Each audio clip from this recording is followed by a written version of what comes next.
शुभ प्रभात। किसी ने कहा है कि अगर सबसे पहले जाना है तो अकेले चलो, लेकिन दूर तक जाना है तो सबके साथ चलो। क्योंकि दूर तक जाने के लिए आप अकेले लंबा नहीं चल सकते। दूर तक जाना है तो आपको साथ में चलना ही होगा। और दूर तक जाने के लिए आनंदित जाएं, इसके लिए एक बहुत महत्वपूर्ण समय है, नाम है, एक शब्द है, इसको बोलते हैं विनय। और उसी से निकल कर आता है विनम्रता। क्या निकल कर आता है? विनम्रता। अगर आपके अंदर विनम्रता है तो आप दूर तक सबके साथ जा सकते हैं, लेकिन अगर विनम्रता नहीं है तो दूर तक तो जाएंगे, लेकिन सबके साथ रहते रहते भी अकेले ही होंगे। तो वह विनम्रता क्या है, और जिसके बारे में कहते हैं कि आप बड़े विनम्र हैं, आप बड़े विनयशील हैं, और जिसके लिए मैंने पीछे भी बोला था कि एक व्यक्ति को विनयशील होना क्यों जरूरी है, यानी विनय क्या है, विनयशील होना क्या है और विनम्रता क्या है। तो उसके लिए एक सुभाषित है, उस सुभाषित को, श्लोक को बोला है कि विनयेन श्रूयताम नित्यम यथा च श्रूयते तपः तस्माद्ध्वनियमाचर्य शिष्यस्य स्वगुरुणाम। इसका अर्थ है कि शिष्य जो है हमेशा गुरु के प्रति विनम्रता करता है, यानी विनय और विनम्रता से अपने गुरुओं और बड़ों के वचनों को श्रद्धा पूर्वक श्रवण करता है, और श्रद्धा पूर्वक श्रवण करने से, सुनने से उनका पालन करता है। तो बड़ों का, गुरुओं का वो प्रिय हो जाता है, और स्वाभाविक ही उसके अंदर अनेक सारे ज्ञान आ जाते हैं। अब गुरु यानी बड़ा, तो ऐसा क्या होता है जो शिष्य गुरु के प्रति विनम्र होता है? तो वो विनम्र क्या है? तो वहां एक ही चीज है, शिष्य में गुरु के प्रति अहंकार का भाव खत्म हो जाता है। वो गुरु को हमेशा बड़ा मानता है, गुरु से कुछ ज्ञान लेने की इच्छा रखता है। तो जब भी मैं शब्द विलुप्त हो जाएगा, मैं मतलब अहंकार, मैं ही ऐसा हूं, ये जब भी शब्द जिसके अंदर भी विलुप्त हो जाएगा, वह व्यक्ति विनम्र हो जाएगा। ऑफिस में भी ऐसा बहुत बार होता है, मैं करके दिखा सकता हूं। जब भी मैं आएगा, विनम्रता खत्म हो जाएगी, अहंकार आ जाएगा। घर में भी ऐसा ही होता है। अब ये मैं आता क्यों है? क्योंकि सामने वाले की वैल्यू न करना, सामने वाले के अस्तित्व को न समझना। सामने वाला भी कोई ज्ञानवान, कुछ नॉलेज रखता होगा। जब भी कोई व्यक्ति इसको न समझकर खुद को ही समझने लगता है, तभी ये विनय भाग जाती है और अहंकार आ जाता है। सामने वाला भी कुछ जानता है, छोटा ही बच्चा क्यों न सही, वह भी कुछ जानता है। आपके मन में सहज ही प्रेम उसके प्रति आ जाएगा। तो जब भी आपके मन में प्रेम आएगा तो ऑटोमेटिकली आपकी विनम्रता और स्ट्रांग हो जाएगी।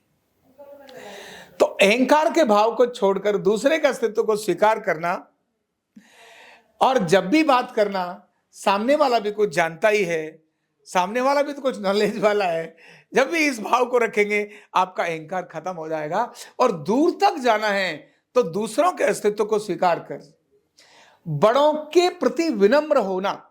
नम्र होना मतलब झुकना, नमन करना। जब भी आप बड़ों के प्रति झुकेंगे, नमन करेंगे, तो ऑटोमेटिकली आपके प्रति उनका स्नेह, आपके प्रति उनका ज्ञान, आपके प्रति उनकी क्वालिटीज, जो भी उनकी करुणा है, वो आपके प्रति ऑटोमेटिकली आ जाएगी।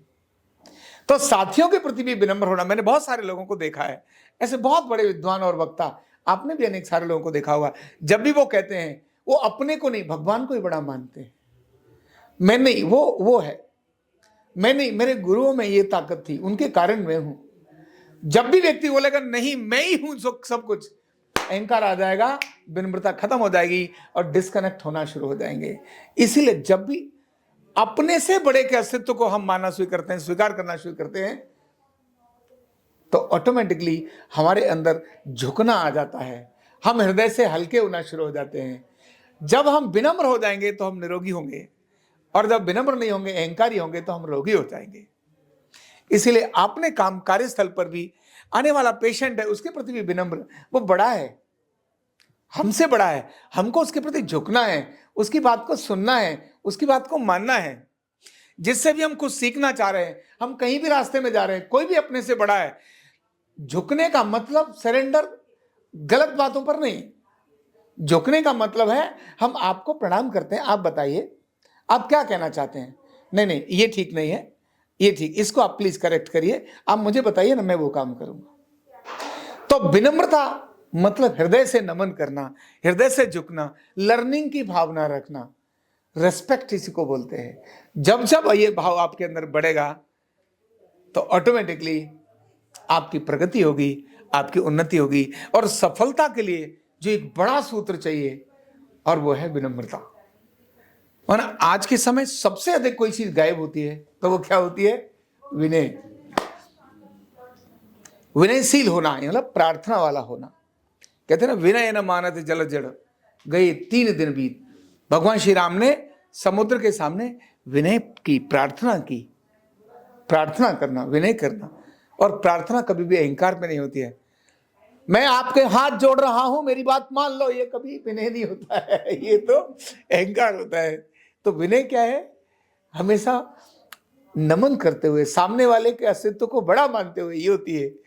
तो प्रार्थना जब भी करनी है, मतलब विनय है मतलब प्रार्थना है। तो विनय न मानत जलत जड़, उन्होंने 3 दिन उनके साथ प्रार्थना की, विनय की, उनको नमन किया। तो इसलिए विनय बहुत महत्व की चीज है, आधार है सफलता की। जब भी आपके हृदय से बड़ों के प्रति नमन करना, उनकी इच्छाओं की पूर्ति करना, उनके वचनों को सुनना, श्रद्धापूर्वक सुनना, ये जब जब हटेगा तब तब अहंकार आएगा। आपके पैसे पर, आपके शरीर की शक्ति पर, आपके सौंदर्य पर, आपके जो भी पावर होंगी, इन सब पर जब भी आपको अहम आएगा, आपको नुकसान का कारण होगा। इसलिए हमेशा विनम्र रहिए। और जो आपके पास है वो किसी और की पूंजी है, इसीलिए उसको थैंक यू करिए।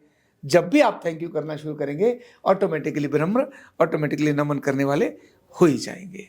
बहुत बहुत धन्यवाद।